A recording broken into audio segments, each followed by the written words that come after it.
ओम नमो भगवते वासुदेवाय नमो। प्रिय भक्तों, आप सभी को देवशयनी एकादशी व्रत की हार्दिक शुभकामनाएं हैं। आज अपने स्पान करेंगे देवशयनी एकादशी व्रत कथा। एकादशी व्रत भगवान विष्णु को समर्पित है। भगवान विष्णु और माँ लक्ष्मी की कृपा सदा आप और आपके परिवारजनों पर बनी रहे। हिंदू धर्म में आषाढ़ माह के शुक्ल पक्ष की एकादशी को देवशयनी एकादशी के नाम से जाना जाता है। इस दिन भगवान विष्णु के निर्मित व्रत रखा जाता है और उनकी पूजा की जाती है।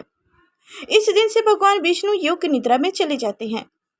एकादशी व्रत के नियमों का पालन करने के अलावा व्रत कथा का भी विशेष महत्व होता है। मान्यता है कि देवशयनी एकादशी की कथा के बिना यह व्रत अधूरा माना जाता है।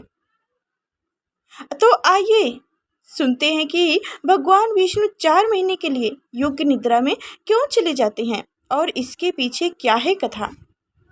कथा सुनने से पहले आप सभी से अनुरोध है कि अगर हमारे चैनल पे आप नए हैं तो लाइक कर चैनल को सब्सक्राइब कीजिएगा और ज़्यादा से ज़्यादा इस कथा को शेयर कीजिएगा और कमेंट बॉक्स में जय श्री हरि लिखना ना ही भूलिएगा। तो अब ध्यानपूर्वक कथा को सुनिए। धर्मराज युधिष्ठिर ने कहा, हे केशव, हे भगवान श्री कृष्ण, आषाढ़ मास शुक्ल पक्ष की एकादशी का क्या नाम है? इस व्रत के करने की विधि क्या है और किस देवता का पूजन किया जाता है? तब जाके श्री कृष्ण जी कहने लगे कि हे युधिष्ठिर, जिस कथा को ब्रह्मा जी ने नारद जी से कहा था वही मैं तुमसे कहता हूँ। एक बार नारद जी ने ब्रह्मा जी से यही प्रश्न किया था। तब ब्रह्मा जी ने उत्तर दिया कि हे नारद, तुमने कलयुग जीवों के उद्धार के लिए बहुत उत्तम प्रश्न किया है, क्योंकि देवशयनी एकादशी का व्रत सब व्रतों में उत्तम है। इस व्रत से समस्त पाप नष्ट हो जाते हैं और जो मनुष्य इस व्रत को नहीं करते और नरकगामी होते हैं। इस व्रत के करने से भगवान विष्णु प्रसन्न होते हैं। इस एकादशी का नाम पद्म है। अब मैं तुमसे एक पौराणिक कथा कहता हूँ, उसे तुम ध्यानपूर्वक सुनो। तुम मन लगाकर सुनो। सूर्यवंश में मंधाता नाम का एक चक्रवर्ती राजा हुआ करता था, जो सत्यवादी और महान प्रतापी था। वह अपनी प्रजा का पुत्र की भांति पालन किया करता था। उसकी सारी प्रजा धन्य धान से भरपूर और सुखी थी। उनके राज्य में कभी अकाल नहीं पड़ता था। एक समय उस राजा के राज्य में 3 वर्ष तक वर्षा नहीं हुई और अकाल पड़ गया। प्रजा अन्न की कमी होने के कारण अत्यंत दुखी हो गए। अन्न के ना होने से राज्य में यज्ञ आदि भी बंद हो गया। एक दिन प्रजा राजा के पास जाकर कहने लगी कि हे राजा, सारी प्रजा तहाई तहाई पुकार रही है, क्योंकि समस्त विश्व की सृष्टि का कारण वर्षा नहीं है। क्यों क्यों समस्त विश्व की सृष्टि का कारण कौन सी पाप के कारण वर्षा नहीं हो रही है? वर्षा के प्रभाव से अकाल पड़ गया है और अकाल से प्रजा मर रही है। इसलिए हे राजन, कोई ऐसा उपाय बताइए जिससे प्रजा का कष्ट दूर हो। राजा मंधाता कहने लगे कि आप लोग ठीक कह रहे हैं। वर्षा से ही अन्न उत्पन्न होता है और आप लोग वर्षा ना होने से अत्यंत दुखी हो गए हैं। मैं आप लोगों के दुखों को समझता हूँ। ऐसा कहकर राजा कुछ सेना साथ लेकर वन की तरफ चल दिए। वहाँ अनेक ऋषियों के आश्रम में भ्रमण करते हुए अंत में ब्रह्मा जी के पुत्र अंगिरा ऋषि के आश्रम में पहुँचे। वहाँ राजा ने घोड़े से उतरकर अंगिरा ऋषि को प्रणाम किए। मुनि ने राजा को आदेश देकर कुशल क्षेम के पश्चात उनसे आश्रम में आने का कारण पूछे। राजा ने हाथ जोड़कर विनती भाव से कहा कि हे भगवान, सब प्रकार से धर्म पालन करने पर भी मेरे राज्य में अकाल पड़ गया है। इससे प्रजा अत्यंत दुखी है। राजा के पापों के प्रभाव से ही प्रजा को कष्ट होता है। ऐसा शास्त्रों में कहा गया है। जब मैं धर्म अनुसार राज्य करता हूँ तो मेरे राज्य में अकाल कैसे पड़ गया, इसके कारण पता मुझको अभी तक नहीं चल सका। अब मैं आपके पास इसी संदेह को विनती करने के लिए आया हूँ। कृपया करके मेरे इस संदेह को दूर कीजिए। साथ ही प्रजा के कष्ट को दूर करने का कोई उपाय बताइए। इतना बात सुनकर ऋषि कहने लगे कि हे राजन, यह सतयुग सब युगों में उत्तम है। इनमें धर्म को चारों चरण सम्मिलित है, अर्थात इस युग में धर्म की सबसे अधिक उन्नति है। लोग ब्रह्मा की उपासना करते हैं और केवल ब्राह्मणों को ही वेद पढ़ने का अधिकार है। ब्राह्मण ही तपस्या करने का अधिकार रख सकते हैं, परंतु आपके राज्य में एक शूद्र तपस्वी कर रहा है। इसी दोष के कारण आपके राज्य में वर्षा नहीं हो रही है। इसलिए यदि आप प्रजा का भला चाहते हो तो उस शूद्र का वध कर दो। इस पर राजा कहने लगे कि महाराज, मैं उस निअपराध तपस्वी करने वाले शूद्र को किस तरह मार सकता हूँ? आप इस दोष से छुटकाने के लिए कोई दूसरा उपाय बताइए। इस दोष से छुटकारा पाने के लिए कोई दूसरा उपाय बताइए। तब ऋषि कहने लगे कि हे राजन, यदि तुम अन्य उपाय जानना चाहते हो तो सुनो।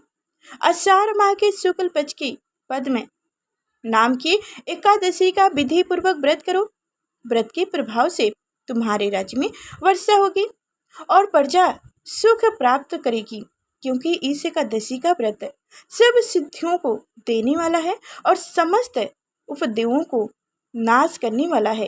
इस एकादशी का व्रत तुम प्रजा, सेवक तथा मंत्रियों सहित करो। मुनि के इस वचन को सुनकर राजा अपने नगर को वापस आए और उसने विधि पूर्वक पद में एकादशी का व्रत किया। उस व्रत के प्रभाव से वर्षा हुई और प्रजा को सुख पहुंचा। अंत इस मास की एकादशी का व्रत सब व्रतों को करना चाहिए, सब मानुष को करना चाहिए। यह व्रत इस लोक में भोग और परलोक में मुक्ति को देने वाला है। इस कथा को पढ़ने और सुनने से मानुष के समस्त पाप नाश होकर प्राप्त हो जाते हैं। जय श्री हरि, जय माँ लक्ष्मी। तो बस इसी तरह अब सुनिएगा तुलसी माता की कथा। कहा जाता है कि एकादशी व्रत में भगवान विष्णु का जो एकादशी व्रत जो रखते हैं, जो भगवान विष्णु को भोग लगाते हैं, उनमें तुलसी दल अवश्य चढ़ाना चाहिए। बस इसी तरह एकादशी व्रत कथा के साथ साथ तुलसी माता की कथा भी सुननी चाहिए। तुलसी से जुड़ी एक कथा बहुत प्रचलित है। श्रीमद् देवी भागवत पुराण में इनके अवतार की दिव्य लीला कथा भी बताई गई है। एक बार शिव ने अपने तेज को समुद्र में फेंक दिया था। उससे एक महातेजस्वी बालक ने जन्म लिया। यह बालक आगे चलकर जलंधरा के नाम से पराक्रमी दैत्य राजा बना। इसकी राजधानी का नाम जलंधर नगरी था। दैत्यराज काल नमी की कन्या वृंदा का विवाह जलंधर से हुआ। जलंधर महाराक्षस था। अपनी सत्ता के मध्य में चूर उसने माता लक्ष्मी को पाने की कामना से युद्ध किया, परंतु समुद्र से ही उत्पन्न होने के कारण माता लक्ष्मी ने उसे अपने भाई के रूप में स्वीकार की। वहां से पराजित होकर वह देवी पार्वती को पाने की लालसा से कैलाश पर्वत पर गया। भगवान देवों को देव शिव का ही रूप धारण कर माता पार्वती के समीप गया, परंतु माँ ने अपने योग बल से उसे तुरंत पहचान ली तथा वहां से अंतर्ध्यान हो गया। देवी पार्वती ने क्रोध होकर सारा वृत्तांत भगवान विष्णु को सुनाई। जलंधर की पत्नी वृंदा अत्यंत पतिव्रता स्त्री थी। उसी के पतिव्रता धर्म की शक्ति से जलंधर ना तो मारा जाता था और ना ही पराजित होता था। इसलिए जलंधर का नाश करने के लिए वृंदा के पतिव्रता धर्म को भंग करना बहुत जरूरी था। इसी कारण भगवान विष्णु ऋषि का वेश धारण कर वन में जा पहुंचे, जहां वृंदा अकेली भ्रमण कर रही थी। भगवान के साथ दो मायावी राक्षस भी थे, जिन्हें देखकर वृंदा भयभीत हो गई। ऋषि ने वृंदा के सामने पल में दोनों को भस्म कर दिया। उनकी शक्ति देखकर वृंदा ने कैलाश पर्वत पर महादेव के साथ युद्ध कर रहे अपने पति जलंधर के बारे में पूछा। ऋषि ने अपनी माया जाल से दो बानर प्रकट किए। एक बानर के हाथ में जलंधर का सिर था तथा दूसरे के हाथ में धड़। अपने पति की यह दशा देखकर वृंदा मूर्छित होकर गिर पड़ी। होश में आने पर उन्होंने ऋषि रूपी भगवान से विनती की कि वह उनके पति को जीवित करें। भगवान ने अपनी माया से पुनः जलंधर का सिर धड़ से जोड़ दिए, परंतु स्वयं भी वह उसी शरीर में प्रवेश कर गए। वृंदा को इस छल का जरा से भी आभास नहीं हुआ।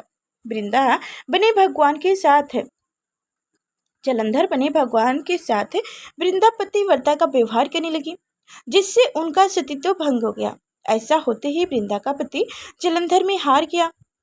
इस सारी लीला का जब वृंदा को पता चला तो उसने क्रोध होकर भगवान विष्णु को शिला होने का श्राप दे दिया तथा स्वयं सती हो गई।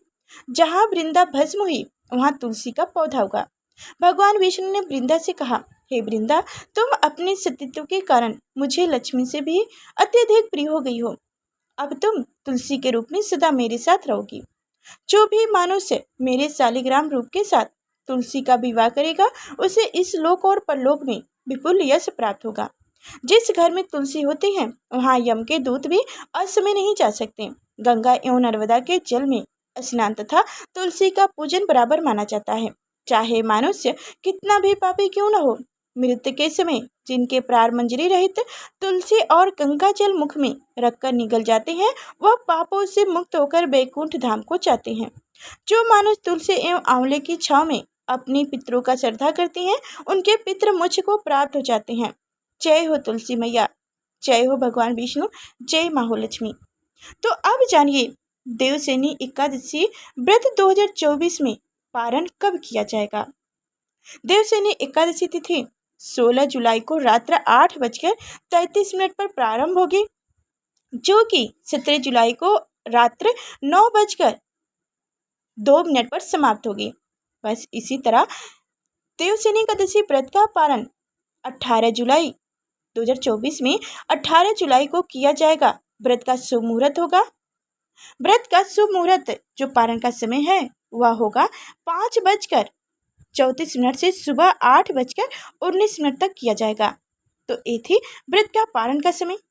अगर यह नहीं समझ में आई हो तो डिस्क्रिप्शन में जाकर देख लीजिएगा, उस पर लिंक हम यह लिख कर डाल देंगे। फिर चलते हैं अगले नेक्स्ट वीडियो मिलेंगे, तब तक के लिए धन्यवाद।